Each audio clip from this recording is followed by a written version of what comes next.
8ನೇ ತರಗತಿ ಕನ್ನಡ ಗದ್ಯ ಭಾಗ 1 ಮಗ್ಗದ ಸಾಹೇಬ.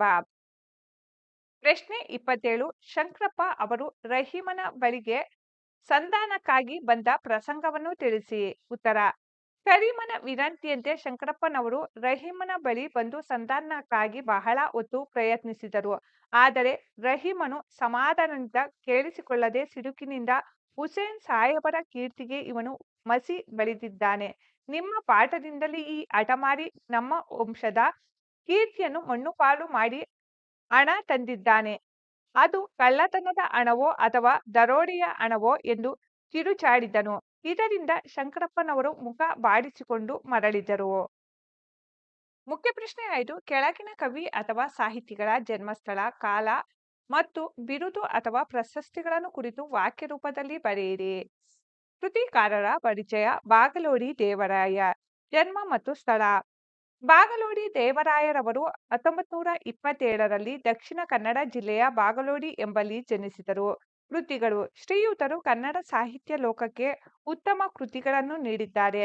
ಅವರ ಪ್ರಮುಖ ಕೃತಿಗಳೆಂದರೆ ಹುಚ್ಚು ಮನಸ್ಸಿನ ಮುನಿಸಿಪ ಮತ್ತು ಇತರ ಕಥೆಗಳು, ಆರಾಧನಾ, ರುದ್ರಪ್ಪನ ರೌದ್ರ ಮತ್ತು ಇತರ ಕಥೆಗಳು. ಇವರ ವೃತ್ತಿಯಿಂದ ರಾಯಭಾರಿಯಾಗಿದ್ದರು.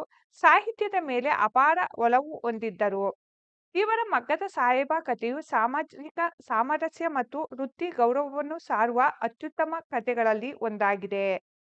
ಮುಖ್ಯ ಪ್ರಶ್ನೆ 6. ಕೆಳಗಿನ ವಾಕ್ಯ ಅಥವಾ ಹೇಳಿಕೆಗಳಿಗೆ ಸಂದರ್ಭ ಮತ್ತು ಸ್ವಾರಸ್ಯಗಳನ್ನು ಬರೆಯಿರಿ. ವಾಕ್ಯ 29. ಮಗ್ಗವಲ್ಲ ಕೊಡಲಿಗೆ ಹಗ್ಗ. ಆಯ್ಕೆ. ಈ ವಾಕ್ಯವನ್ನು ಬಾಗಲೋಡಿ ದೇವರಾಯ ಅವರು ಬರೆದಿರುವ ಸಮಗ್ರ ಕಥೆಗಳು ಕೃತಿಯಿಂದ ಆಯ್ದ ಮಗ್ಗದ ಸಾಹೇಬ ಎಂಬ ಗದ್ಯ ಭಾಗದಿಂದ ಆರಿಸಿಕೊಳ್ಳಲಾಗಿದೆ. ಸಂದರ್ಭ: ರಹೀಮನಿಗೆ ಮಗ್ಗದ ಸಾಹೇಬ ಎಂದು ಕರೆದರೆ ಬಹು ಸಿಟ್ಟು ಬರುತ್ತಿತ್ತು ಎಂದು ಲೇಖಕರು ವಿವರಿಸುವ ಸಂದರ್ಭದಲ್ಲಿ ಈ ಮಾತು ಬಂದಿದೆ. ರಹೀಮನಿಗೆ ಮಗ್ಗವೆಂದರೆ ದ್ವೇಷ.